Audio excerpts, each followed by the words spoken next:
Hello guys, this is Navneet Mahan, Department of Agriculture and Terminology. Today we are going to discuss about methods of pest control.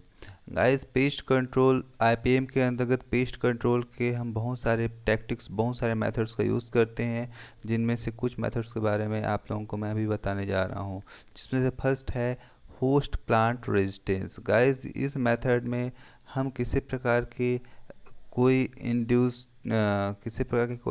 Chemical का use नहीं करते, बल्कि हम host plant के resistance को कुछ इस तरह से इंड्यूस करते हैं जिससे कि वो इंसेक्ट पेस्ट के लिए अनफेवरेबल हो, वो जिसको फिट ना कर सकें। गाइस होस्ट प्लांट रेजिस्टेंस का डेफिनेशन कुछ इस प्रकार से है: those character that enable a plant to avoid, tolerate और recover from attacks of insect under condition that would cause greater injury to other plant of the same species। That means plant का वो character जिससे कि insect pest के द्वारा होने वाले हानि से वो खुद ब खुद बच सके, उसी को हम होस्ट प्लांट रेजिस्टेंस कहते हैं। गाइस होस्ट प्लांट रेजिस्टेंस जो है ये बहुत कई प्रकार के होते हैं, जिसमें से फर्स्ट है इकोलॉजिकल रेजिस्टेंस और pseudo resistance. Guys, apparent resistance resulting from transitory character or in potentially susceptible host plant due to environmental condition। That means environmental condition के कारण अगर प्लांट में होस्ट प्लांट में रेजिस्टेंस पैदा हो जाता है तो उसको इकोलॉजिकल रेजिस्टेंस कहा जाता है। ये तीन टाइप के हो सकते हैं। जो फर्स्ट है होस्ट एवेशन। दैट मीन्स वो होता है जिसमें किसी भी पेस्ट को अटैक करने के लिए तीन चीज़ की बहुत ज़्यादा आवश्यकता होती है। फर्स्ट है फेवरेबल इन्वायरमेंट, सेकंड है susceptible host, and third one is strong paste. That means ऐसा पेस्ट जो कि किसी भी होस्ट पे अटैक कर सके। अगर तीनों कैरेक्टर एक साथ मैच नहीं होते हैं तो किसी भी पेस्ट का अटैक नहीं होता है। दैट मीन्स हम कह सकते हैं कि अर्ली मैच्योरिटी, यदि प्लांट में अर्ली मैच्योरिटी हो या फिर हम पहले प्लांट के सोइंग हम पहले कर दें, इस वजह से जब फेवरेबल कंडीशन हो इन पेस्ट के लिए, उस कंडीशन में प्लांट मैच्योर हो जाए या ओवर मैच्योर हो जाए तो इंसेक्ट के खाने के लिए फीड करने के लिए फेवरेबल नहीं होता, तो इस कंडीशन को कहते हैं host evasion. Then second one is induced resistance, increase in resistance temporarily as a result of some changed conditions of plant or environment, such as change in amount of water or nutrient status of soil।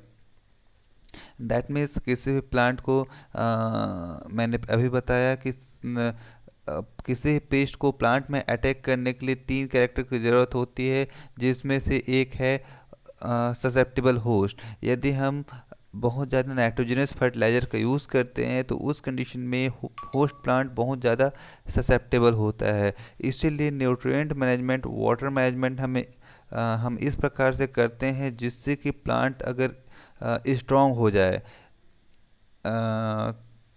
तो उस condition को कहते हैं induced resistance. Then third one is escape, absence of infestation or injury of host plant due to transitory process like incomplete infestation। That means strong paste की कमी, अगर paste बहुत इतना स्ट्रॉन्ग नहीं है कि वो होस्ट प्लांट पे अटैक कर सके तो उस कंडीशन को कहते हैं escape। Then second resistance type है genetic resistance. Guide genetic resistance जो है कई प्रकार के जीन्स के माध्यम से कंट्रोल होता है। ये जीन्स पे आधारित होता है, जो कि जिसको हम मोनोजेनिक रेजिस्टेंस के नाम से जानते हैं। जेनेटिक रेजिस्टेंस में कई प्रकार के होते हैं। जो फर्स्ट है जीन्स के नंबर पे अगर डिपेंडेंट होता है तो उसको मोनोजेनिक रेजिस्टेंस कहा जाता है। ये कंट्रोल होता है सिंगल जीन से, जो कि इजीली इनकॉर्पोरेट हो जाता है प्लांट के ब्रीडिंग के द्वारा। हम किसी भी प्लांट के ब्रीडिंग के द्वारा हम इजीली इनकॉर्पोरेट कर सकते हैं किसी भी प्लांट में। मोनोजेनिक रेजिस्टेंस को हम किसी प्लांट में आसानी से ब्रीडिंग के द्वारा डेवलप कर सकते हैं। Then second one is oligogenic resistance. Oligogenic जो रेजिस्टेंस होता है वो सिंगल जीन से कंट्रोल ना होके ये कुछ 2-3 जीन से कंट्रोल होता है। Then third one is polygenic resistance. Polygenic resistance जो है कई जीन्स के द्वारा कंट्रोल होता है। उसके अलावा है major gene resistance.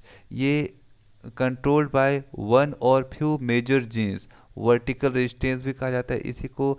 Then next है minor gene resistance. Minor gene resistance is controlled by many minor genes. The cumulative effect of minor genes is called adult resistance or mature resistance or field resistance, also called horizontal resistance. Guys, next है based on biotypic reaction. तो vertical resistance is effective against specific biotypes. जो vertical resistance होता है ये किसी specific biotype, specific paste species के लिए effective होता है। और जो हॉरिजॉन्टल रेजिस्टेंस होता है ये effective against all the non biotypes से non specific resistance. That means horizontal resistance हर प्रकार के बायोटाइप्स, हर प्रकार के पेस्ट स्पीसीज के लिए इफ़ेक्टिव होता है, जबकि वर्टिकल रेजिस्टेंस किसी एक स्पेसीज स्पेसिफिक स्पीसीज के लिए ही इफ़ेक्टिव होता है। देन बेस्ड ऑन पॉपुलेशन और line concept, pure line resistance या मल्टीपल रेजिस्टेंस। गाइस नेक्स्ट जो कैटेगरी है वो है मिसलेनियस कैटेगरी। तो इसमें आता है cross resistance, multiple resistance. Then next is based on evolutionary concept. तो इवोल्यूशनरी कॉन्सेप्ट के आधार पे सिम्पैट्रिक रेजिस्टेंस या फिर एलोपैट्रिक रेजिस्टेंस। रेजिस्टेंस की मैकेनिज़्म की बात करते हैं तो मैकेनिज़्म रेजिस्टेंस के मैकेनिज़्म कुछ 3 प्रकार के हो सकते हैं, जो कि एंटीजेनोसिस हो सकता है, एंटीबायोसिस हो सकता है या फिर टॉलरेंस हो सकता है। फर्स्ट है antixenosis. Antixenosis that means host plant characters responsible for non preference of the insect for shelter, oviposition, feeding etcetera. इस प्रकार के रेजिस्टेंस में, एंटीजेनोसिस टाइप के रेजिस्टेंस में जो इंसेक्ट पेस्ट स्पीसीज होता है उनको होस्ट प्लांट फेवरेबल नहीं लगता किसी भी कारण से। जस्ट लाइक कुछ प्लांट्स में रोएदार स्ट्रक्चर होते हैं जिसके वजह से पेस्ट को वो फेवरेबल मतलब वो जगह सही नहीं लगता या फिर उनके लिए अनफेवरेबल होता है। या फिर कि बहुत सारे प्लांट्स में कुछ वैक्स लाइक मटेरियल सीक्रेट्स होते हैं जिससे जो इंसेक्ट्स हैं वो दूर रहते हैं। इस प्रकार के जो कैरेक्टर होते हैं उसको एंटीजेनोसिस कहा जाता है। It denotes presence of morphological और chemical factor which alter insect behaviour resulting in poor establishment of the insects. इसके कुछ एग्जाम्पल्स हैं जैसे मैंने अभी बताया, कुछ रोम just like trichomes in cotton resistance to white fly and wax bloom on cruciferous crop deter feeding by DBM. Cruciferous गोभी वर्गीय फसलों में कुछ मोमी परत होती है जो कि उनको डीबीएम से, डायमंड बैकमोथ से बचाने का काम करता है। And plant shape and colour also play a role in non-preference. Guys, next one is antibiosis. Antibiosis is adverse effect of the host plant on the biology of the insect and their progeny due to biochemical and biophysical factor present in it. कुछ plants में कुछ toxic materials होते हैं या फिर कुछ nutrients की वजह से जो इंसेक्ट पेस्ट अगर उन पे अटैक करते हैं तो उस पेस्ट पे उनका निगेटिव इफ़ेक्ट होता है, उनके डेवलपमेंट पे या उनके रिप्रोडक्शन पे किसी प्रकार के निगेटिव इफ़ेक्ट हो सकता है, या फिर एबनॉर्मल ग्रोथ हो सकता है जिस वजह से समय से पहले उनका ग्रोथ हो जाए और वो डेथ कर जाएं या मर जाएं। Guys, next one is tolerance. Tolerance, that means ability of plant to grow and yield despite pest attack. It is generally attributable to plant vigor, regrowth of damaged tissue to produce additional branches, compensation by growth of neighboring plants. That means किसी plant में insect के attack होने के बाद भी किसी plant का, host plant का वो कैरेक्टर कि उनमें पेस्ट का अटैक होने के बाद भी वो स्टेबल रह सकें, इस कैरेक्टर को टॉलरेंस कहा जाता है। गाइस, टॉलरेंस का आईपीएम में बहुत ज़्यादा उपयोग किया जाता है। इसका use tolerant variety have high ETL, that means उनमें इकोनॉमिक थ्रेशोल्ड लेवल बहुत ज़्यादा होता है, तो इसलिए हम इसका आईपीएम में यूज़ कर सकते हैं। Apply less selection pressure on paste, biotype development is less. इसका अगर एडवांटेज की बात करें होस्ट प्लांट रेजिस्टेंस की, तो ये स्पेसिफिक टारगेटेड पेस्ट के लिए ही होता है। इसमें कोई specific target paste host plant resistance के लिए सही होता है। अगर हम किसी एक टारगेट पेस्ट को लेकर चलते हैं तो होस्ट प्लांट रेजिस्टेंस हम डेवलप कर सकते हैं। उसके अलावा ये इको फ्रेंडली होता है, इजली अडेप्टेबल होता है, बहुत ही ज़्यादा इफ़ेक्टिव होता है, क्योंकि किसी भी इकोसिस्टम में हर एक स्पीसीज़ का, हर एक जीव का रहना बहुत ज़रूरी है। अगर हम केमिकल का यूज़ करते हैं तो पूरी तरह से नष्ट हो सकते हैं, बट इस प्रकार से होस्ट प्लांट रेजिस्टेंस का यूज़ करने से पेस्ट रेसिड्यू ही बचा हुआ होता है, प्लस हमारा क्रॉप भी हमको हमको प्रोडक्शन फुल मिलता है। इसके अलावा paste is continuously present in a single limiting factor, that means मैंने जैसे अभी बताया कि पेस्ट जो है उनका रेसिड्यू बचा हुआ होता है। गाइस, अगला है पेस्ट कंट्रोल मेथड में legal method. Legal methods, that means preventing the entry and establishment of foreign plant and animal paste in a country or area and eradication or suppression of pest establishment in a limited area through compulsory legislation or enactment। that means government के rules, कुछ legislation, कुछ laws के through हम किसी paste का control जब करते हैं तो उसको लीगल कंट्रोल मेथड कहा जाता है। ये इस प्रकार से लीगल मेथड यूज़ किए जाने से पहले इंडिया में बहुत सारे पेस्ट स्पीसीज़ हैं जो कि अदर कंट्रीज से एक्सीडेंटली इंट्रोड्यूस हो चुके हैं, जिनका कंट्रोल कर पाना मुश्किल ही नहीं, अभी इम्पॉसिबल सा है। एग्जाम्पल के लिए pink bollworm, cotton pink bollworm India का पेस्ट नहीं है, ये अदर कंट्री से इंडिया में इंट्रोड्यूस हुआ। इसके अलावा cotton cushion scale, woolly aphid of apple, San Jose scale, potato tuber moth, cyst nematode या golden nematode of potato, giant African snail या bunchy top disease of banana, spiralling white fly etcetera, ये सारे के सारे paste जो हैं disease, ये सारे के सारे इंडिया में एक्सीडेंटली इंट्रोड्यूस हुए हैं, ये इंडिया के पेस्ट नहीं हैं। Guys, foreign pest from which India is free, कुछ फॉरेन पेस्ट हैं जिससे इंडिया फ्री है, सिर्फ और सिर्फ लेजिस्लेटिव मेथड्स के थ्रू या लीगल मेथड्स के थ्रू, जैसे कि Mediterranean fruit fly, Ceratitis capitata और grape vine phylloxera, cotton boll weevil, codling moth of apple etcetera. तो इसके लिए किसी प्लांट पार्ट या किसी भी हर्ब्स को अदर कंट्री से इंपोर्ट या एक्सपोर्ट करने से पहले क्वारंटाइन करने की आवश्यकता होती है। क्वारंटाइन होता क्या चीज़ है? क्वारंटाइन एक तरह से हम कह सकते हैं कि isolation of any product to prevent spreading of infection, किसी भी प्रोडक्ट का, किसी भी चीज़ का आइसोलेशन करना ताकि इन्फेक्शन को रोका जा सके। और क्वारंटाइन सभी चीज़ों के लिए यूज़ किया जाता है, एनिमल्स के लिए, ह्यूमंस के लिए, प्लांट्स के लिए। बट प्लांट क्वारंटाइन सिर्फ और सिर्फ प्लांट्स के लिए यूज़ किया जाता है। Legal restriction of movement of plant materials between countries and between states within the country to prevent or limit introduction and spread of pest and disease in area that is called plant quarantine। तो plant quarantine के अंतर्गत कुछ paste legislation बने हैं, जैसे कि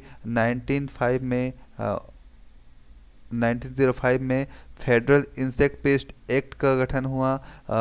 1912 में US plant quarantine act पारित हुआ। 1914 में destructive insect pest act of India लागू हुआ। और 1919 में Madras agriculture pest and disease act लागू हुआ। देन 1968 में द इंसेक्टिसाइड एक्ट लागू हुआ। इंसेक्टिसाइड एक्ट के अंतर्गत बहुत सारे इंसेक्टिसाइड, केमिकल इंसेक्टिसाइड के प्रोडक्शन, डिस्ट्रीब्यूशन और यूज़ को कंट्रोल किया गया। Gas, different classes of quarantine, different class quarantine के बहुत अलग अलग क्लास हैं, जिसमें से फर्स्ट है foreign quarantine. Foreign quarantine that means plant quarantine inspection and treatment at sea port. That means जो फॉरेन से इंपोर्ट किए जाने वाले या फिर एक्सपोर्ट किए जाने वाले प्लांट प्रोडक्ट का क्वारंटाइन करना, that is called foreign quarantine. Import by post parcel provided except by scientist. जो साइंटिस्ट के द्वारा पार्सल भेजा या फिर मंगाया जाता है, उसको छोड़कर बाकी सारे पोस्ट और पार्सल्स रोक दिए जाते हैं। Phytosanitary certificate from the country of origin is required. अब फाइटोसैनिटरी सर्टिफिकेट होता क्या चीज़ है? फाइटोसैनिटरी सर्टिफिकेट ऐसा सर्टिफिकेट है जो कि स्टेट एंटोमोलॉजिस्ट या फिर पैथोलॉजिस्ट के द्वारा जारी किया जाता है किसी प्लांट प्रोडक्ट के लिए, कि वो प्लांट प्रोडक्ट किसी इंसेक्ट, पेस्ट या किसी पैथोजन से पूरी तरह से फ्री है। Guys, next one is domestic quarantine. Domestic quarantine से पहले restriction imposed on the importation of कुछ प्लांट प्रोडक्ट्स हैं जिन पे रेस्ट्रिक्शन लगे हैं अदर कंट्री से मंगाने से, just like sugar cane sets. Sugar cane का जो सेट्स है उसको वेस्ट इंडीज़ से मंगाने से रेस्ट्रिक्शन लगे हुए हैं। Coffee seed, coffee berry borer के से बचाने के लिए कॉफ़ी सीड का इंपोर्ट श्रीलंका से इंपोर्ट पे बैन लगा हुआ है। और कॉटन सीड का भी कॉटन बॉल विविल से बचाने के लिए कॉटन सीड का इंपोर्ट पे भी रेस्ट्रिक्शंस लगे हुए हैं। देन नेक्स्ट है डोमेस्टिक क्वारंटाइन। डोमेस्टिक क्वारंटाइन में किसी प्लांट पार्ट या फिर किसी प्लांट प्रोडक्ट को एक ही कंट्री में एक जगह से दूसरे का या फिर वन स्टेट से अदर स्टेट में मूवमेंट से रोका जाता है। बहुत सारे इंसेक्ट पेस्ट ऐसे हैं, just like fluted scale. Fluted scale जो है नीलगिरी और कोडाईमल में 1943 में बॉटल फार्म में देखा गया था और इनको पूरी तरह से क्वारंटाइन कर दिया गया। Guys, legislation to take up effective measures to prevent spread of established pest. Example, cotton stem weevil, groundnut red hairy caterpillar, coffee stem borer, coconut black-headed caterpillar, sugarcane top borer, etc. Stem weevil of cotton, Cambodia cotton 1913. Previous crop to be removed before August 1. Next crop to be sown not before September 1, to keep land free of cotton for some time. Guys आज के लिए बस इतना ही। Thank you.